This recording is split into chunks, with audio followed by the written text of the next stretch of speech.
Assalamualaikum warahmatullahi wabarakatuh. Om Swastiastu, Namo Buddhaya, salam kebajikan. Yang terhormat Bapak Mujib SPSI, MSI selaku dosen pengampu Pancasila Politeknik Negeri Pontianak, khususnya jurusan Teknik Mesin, yang saya banggakan penonton dan rekan-rekan mahasiswa sekalian, karena pada kesempatan kali ini kami ingin mempresentasikan hasil diskusi kelompok kami yang bertema Pancasila sebagai sistem etika. Pertama-tama perkenalkan, saya Roy Martin Susanto dengan NIM 4 2023 17058. Saya Valentino Rashid Pratama dengan NIM 42023 17031. Saya Dewa dengan NIM 42023 17038. Saya Rifengal Prego dengan NIM 42023 17054. Oke, kita masuk ke materi dengan pembacaan oleh rekan Dewa. Selanjutnya, slide ini membahas tentang bagaimana Pancasila menjadi sistem etika. Pentingnya Pancasila sebagai sistem etika bagi bangsa Indonesia ialah menjadi rambu normatif untuk mengatur perilaku kehidupan masyarakat. Ini mencakup nilai dengan kerjasama, gotong royong, lalu bangsa itu mencakup keadilan dan korupsi ya pastinya. Lalu untuk slide selanjutnya ini aku membahas tentang pentingnya Pancasila sebagai sistem etika bagi bangsa Indonesia ialah menjadi rambu normatif untuk mengatur perilaku kehidupan masyarakat, bangsa dan negara di Indonesia. Dengan demikian pelanggaran dalam kehidupan, misalnya korupsi yang merupakan bentuk penyalahgunaan kekuasaan, dapat diminimalkan, bahkan dicegah. Lalu pedoman utama dalam menegakkan integritas, transparansi dan akuntabilitas. Lanjut. Lalu yang kedua ada di sini membahas tentang konsep dan urgensi Pancasila sebagai sistem etika.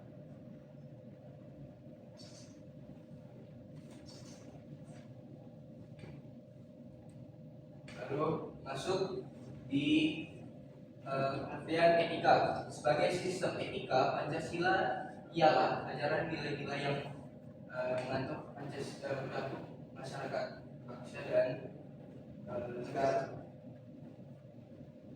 Sebagai sistem etika, Pancasila ini merupakan pedoman dalam mengatur perilaku masyarakat, khususnya di Indonesia, tetapi juga menempati posisi sebagai norma tertinggi yang bersifat abstrak.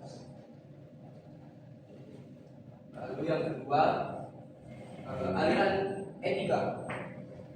Di sini ada 3 aliran utama, yaitu etika keutamaan yang menekankan pembentukan cara terbaik. Lalu yang kedua, etika teleologis yang menilai moralitas. Dan yang ketiga, etika deontologis. Lalu yang ketiga ini etika Pancasila. Etika Pancasila ini adalah cabang filsafat yang dipakaikan dari sila-sila Pancasila, yaitu sila yang pertama itu tentunya nilai ketuhanan, yang kedua kemanusiaan, yang ketiga persatuan dan kerakyatan, lalu yang kelima keadilan. Serta lebih dekat dengan etika keutamaan, dikatakan menekankan pembentukan setiap pembentukan karakter bangsa Indonesia. Selanjutnya di sini membahas tentang urgensi Pancasila sebagai sistem etika. Lanjut, Pancasila sebagai sistem etika sangat penting untuk mengatasi berbagai masalah bangsa, khususnya di Indonesia. Seperti kita ketahui itu banyak anggota dewan ya, korupsi, kan, penyalahgunaan kekuasaan, bahkan pelecehan. Lalu, nilai itu sesuai dengan nilai-nilai ketuhanan, kemanusiaan, persatuan, kerakyatan, dan keadilan. Lalu selanjutnya akan dijelaskan teman saya. Baiklah, saya akan melanjutkan materi selanjutnya, yaitu alasan diperlakukannya kajian. Ada beberapa alasan mengapa Pancasila itu sebagai sistem etika. Yang pertama itu dekadensi moral pada generasi anak muda akibat pengaruh globalisasi yang bertentangan dengan nilai Pancasila, seperti penyalahgunaan narkoba dan seperti tawuran, menunjukkan betapa pentingnya untuk menerapkan Pancasila itu sebagai sistem etika, karena melalui pendidikan karakter sejak dini. Selanjutnya, yaitu alasan yang kedua mengapa Pancasila itu sebagai sistem etika, karena korupsi meluas karena kurangnya norma etika yang jelas bagi pejabat, sehingga Pancasila sebagai sistem etika itu sangat penting untuk membimbing mereka supaya bisa membedakan mana yang baik dan mana yang buruk, dengan prinsip memaksimalkan kebaikan dan meminimalkan keburukan. Dan untuk alasan yang ketiga, mengapa alasan Pancasila itu sebagai sistem etika, karena kurangnya kesadaran masyarakat untuk membayar pajak sehingga menghambat pembangunan. Untuk itu mengapa diterapkan Pancasila sebagai sistem etika, karena penting untuk meningkatkan kesadaran masyarakat untuk membayar pajak demi keberhasilan program pembangunan untuk negeri kita ini. Dan alasan yang keempat yaitu pelanggaran HAM. Pelanggaran HAM di Indonesia menunjukkan rendahnya kesadaran masyarakat terhadap nilai Pancasila sebagai sistem etika, sehingga diperlukan sosialisasi dan penegakan etika Pancasila melalui peraturan perundang-undangan.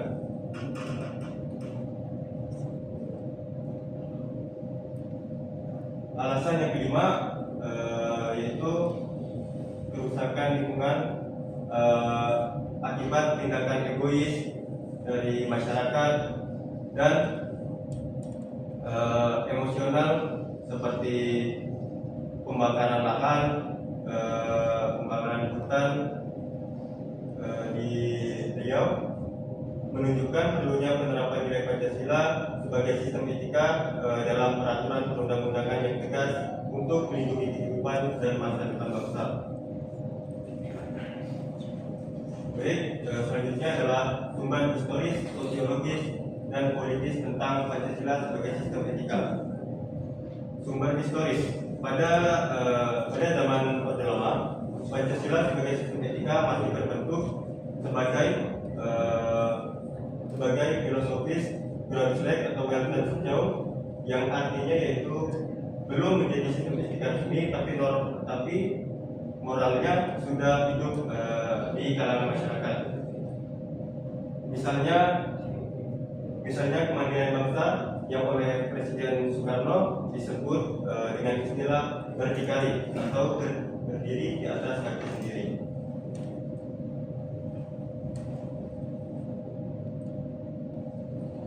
Dan untuk slide selanjutnya akan dijelaskan oleh rekan saya. Baik, terima kasih.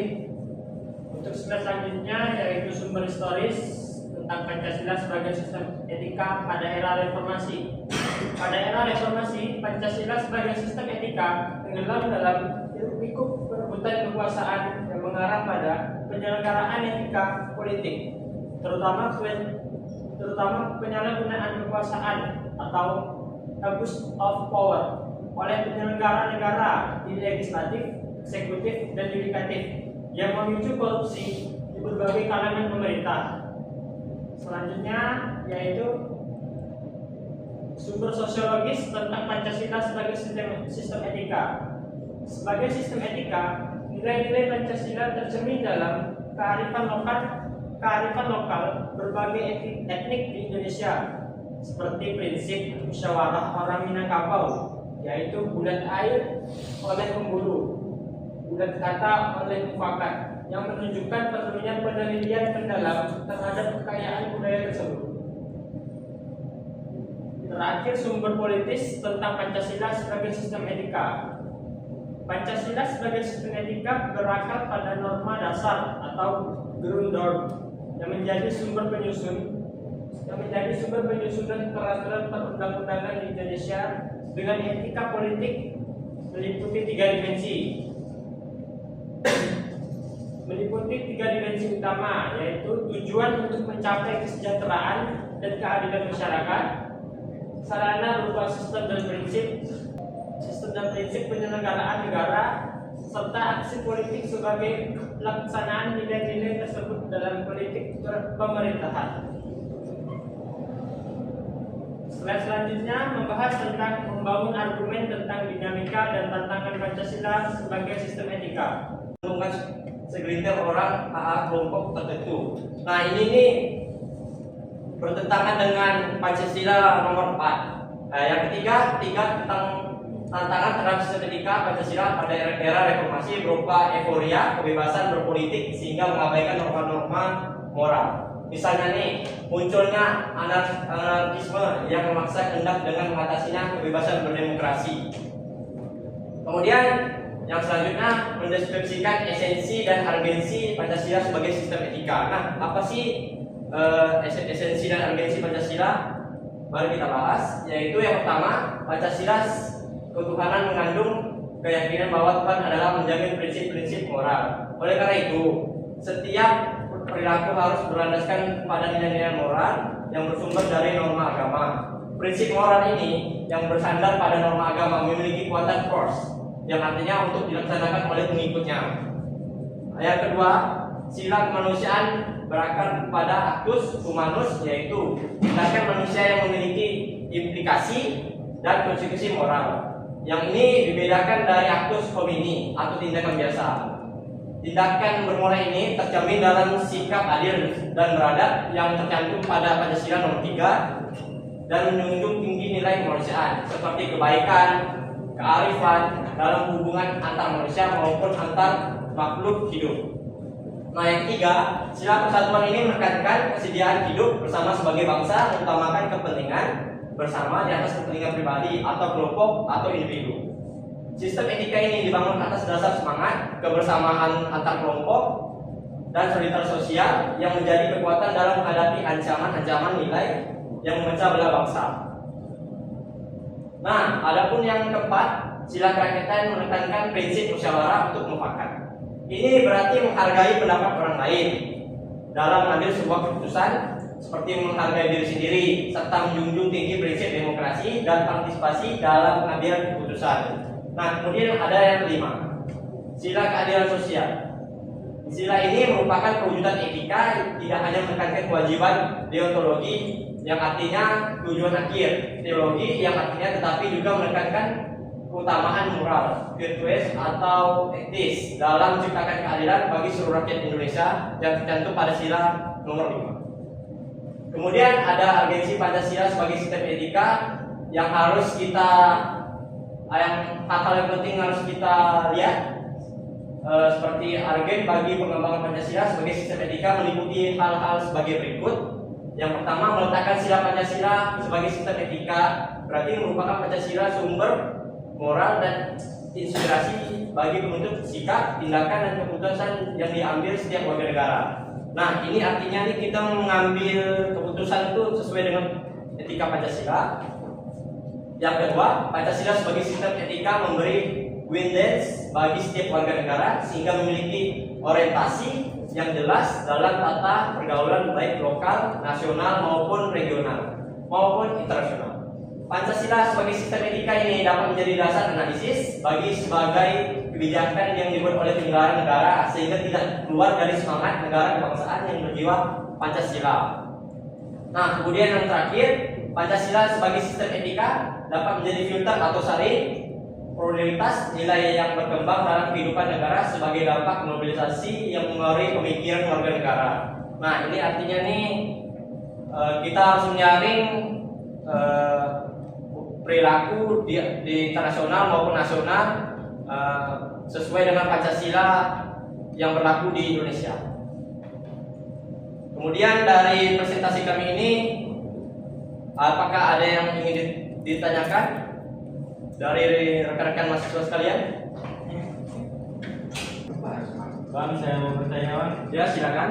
Perkenalkan, nama saya Ibnu Azhar Iskandar. Saya mau menanyakan tentang sistem etika tadi ya. Pancasila kan sudah dijadikan sebagai sistem etika sejak dulu kan.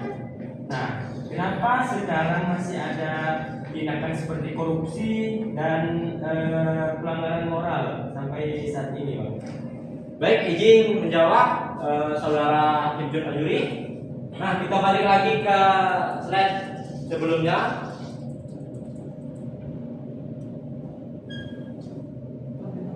Nah, kasus korupsi ini meluas karena kurangnya norma-norma pendidikan terhadap pejabat. Ya, apakah sudah jelas, saudara? Maaf, Bang, saya mau bertanya lagi. Ya, silakan. Tentang kenapa pejabat ini masih kurang dalam pendidikan etika. Kenapa tidak dari dahulu gitu dikasih pendidikan, dan bagi para pejabat yang melanggar etika, apakah ada hukuman atau hukuman tertentu? Izin meluruskan saudara John. Nah, kan kasus korupsi di Indonesia ini kan sudah luas di mana-mana.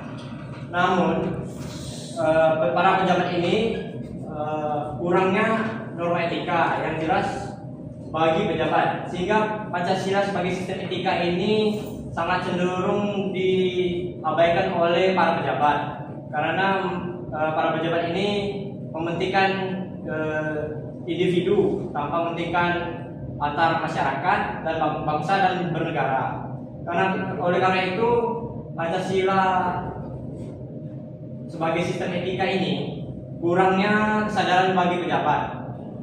Karena itu Indonesia itu cenderung lemahnya di norma etika. Bisa ditampung oleh saudara John? Baik, apakah ada pertanyaan dari saudara mahasiswa sekalian? Ya, silakan. Perkenalkan, nama saya Arfi Jawbar. Jawab pertanyaannya adalah, apakah mungkin Pancasila bisa sebagai sistem etika bisa diterapkan secara universal di tengah masyarakat yang luas seperti Indonesia ini? Apakah mungkin? Baik, saya akan menjelaskan. Pancasila sangat mungkin diterapkan secara universal karena Pancasila kan memang dibuat untuk menyatukan perbedaan sebagai sila-sila kemanusiaan, persatuan dan keadilan, bersifat umum dan dapat diterima semua orang. Namun penerapannya tidak dapat dipaksakan, harus menyesuaikan budaya setempat. Mungkin itu yang dapat saya sampaikan. Apakah sudah jawab? Ya, baik, sudah. Oke, apakah ada yang ingin bertanya lagi? Sudah. Baik, saya tutup presentasi pada siang hari ini. Terima kasih untuk yang sudah mendengarkan para penonton dan mahasiswa sekalian.